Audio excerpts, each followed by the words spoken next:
Bonjour, il y a quelques temps, je vous avais présenté le Léo qui m'avait été offert par mon ami Olivier et qu'il a trouvé à un prix ridicule qui était 10 € à Mangastory.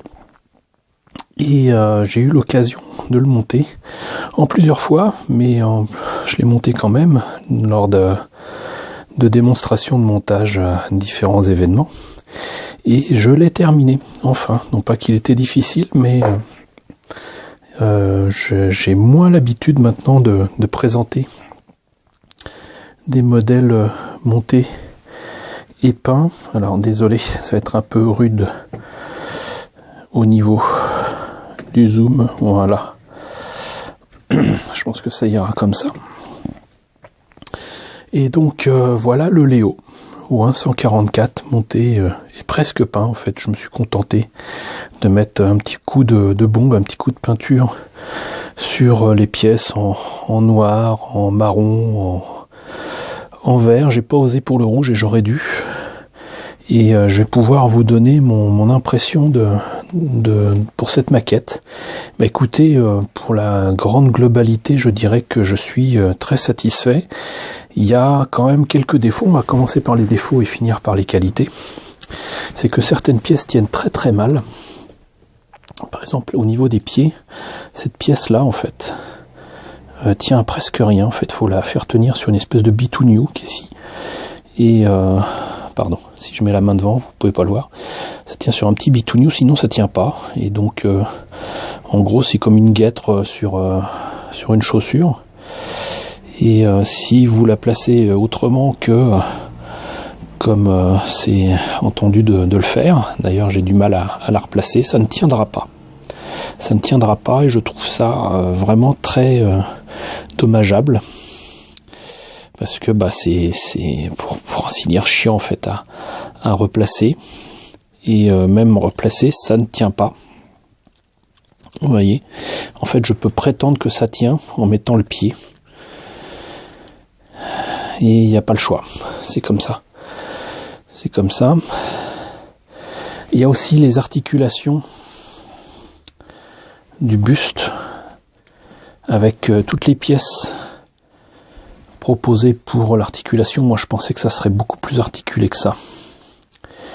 Et au final, ça l'est pas tant que ça. Et ils n'avaient pas trop le choix non plus. Mais vous avez une tête qui peut s'enlever, mais qui est même articulée, qui peut se lever comme ça, mais elle peut pas tourner. Donc c'est à se demander comment le pilote peut voir sur le côté, parce que la tête peut pas tourner, c'est impossible. Contrairement au Tolgis. Enfin, il y a quand même certaines pièces, même si c'est peut-être voulu, qui ont de toute manière, quoi qu'on fasse, des jointures disgracieuses et qui obligent en fait à faire donc un montage à l'ancienne. Pour les bras, c'est quand même très très visible. Pour les jambes, peut-être que ce trait est voulu, je ne sais pas. Et voilà. Sinon, très rapide à monter, très très rapide à monter. J'avais monté que les jambes. C'était à Castres. Geek, je sais plus quoi. Ça a changé plusieurs fois de nom, donc je me rappelle plus. Et sur le stand de mon ami Doikim, coucou Doikim. Et vous voyez, les pièces ne tiennent pas. Pour certaines, il faut quand même franchement les coller. Sinon, ça tiendra pas. Et là, c'est dommage aussi parce que ça, c'est les réacteurs. Voilà. Mais sinon, assez simple à monter. Et ce que j'aime beaucoup, par contre, c'est l'effort donné pour, par exemple, les articulations ici au niveau du bras. C'est quand même assez chouette qu'ils aient pensé à mettre des détails et ça rend vraiment superbement bien. Voilà. Donc par contre, la seule difficulté, c'est de pouvoir placer les lasers dans les épées qui sont dans le bouclier, et le seul moyen de faire tenir le bouclier, c'est soit dans la main, mais alors là du coup moi je l'ai abîmé, c'est à dire que j'ai placé la pièce dans le bouclier, le manche qui permet de tenir le bouclier a cassé, enfin il tient plus à grand chose, donc il faut que je le colle, et voilà, sinon ça a l'air sympa, mais sinon il faudrait le faire tenir comme ça. Et pour avoir le bouclier sur le méca sans qu'il le tienne à la main, il faut enlever en fait l'épaule ici et placer ça comme ça. Et ça rend pas mal du tout. Ça rend pas mal du tout. Moi j'aime bien. L'arme aussi elle change un petit peu. Il n'y a pas grand chose, franchement, pour en tirer le meilleur, et on devine qu'il y a moyen certainement de faire un kit beaucoup plus complet et qui présente les différentes versions du Léo telles qu'on le voit dans Wing Gundam. Notamment là, vous voyez, par exemple ici, ce détail à l'arrière, en fait c'est amovible et il y a un trou dedans et c'est clairement fait pour mettre un backpack et certainement les réservoirs et le matériel nécessaire pour notamment naviguer dans l'espace. De plus, j'étais assez étonné, il n'y a qu'une paire de mains fermée et pas de paire de mains ouvertes, spécialisées pour les épées, pour ceci, pour cela, et donc ça me fait dire que bon, désolé, la batterie a décidé de me lâcher alors qu'elle était encore à 80% il y a 5 minutes.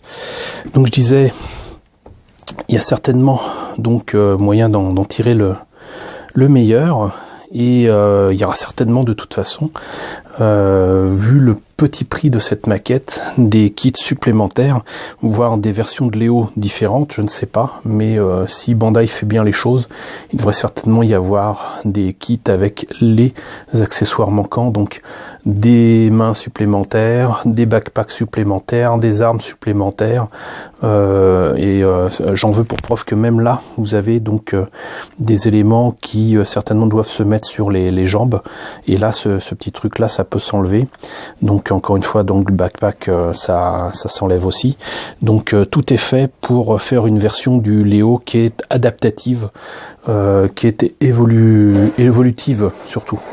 Donc voilà. Donc vous voyez, la batterie n'a pas été très gentille de me lâcher en si bon chemin. J'étais sur le point de terminer. Donc c'était la présentation du Léo. Donc OIN 144, le High Grade After Colony 211. Je pensais pas qu'il y avait autant de After Colony, mais c'est peut-être par rapport au High Grade. Modèle que vous pouvez trouver en France donc pour un tarif relativement sympa. J'espère que cette présentation vous a intéressé, vous a plu. N'hésitez pas à me dire ce qu'il en est dans la section commentaires. N'hésitez pas à liker, les pouces vers le haut en ce moment, c'est important. N'hésitez pas à vous abonner si ce n'est pas déjà le cas. Coucou aux nouveaux abonnés qui nous ont rejoints dernièrement. J'espère que les sujets très divers que je développe ne vous font pas peur. Coucou aux grands anciens qui me suivent depuis longtemps. Et puis merci à tous de votre fidélité, de votre soutien. Et je vous retrouve donc très bientôt pour la présentation de nouvelles maquettes Gundam.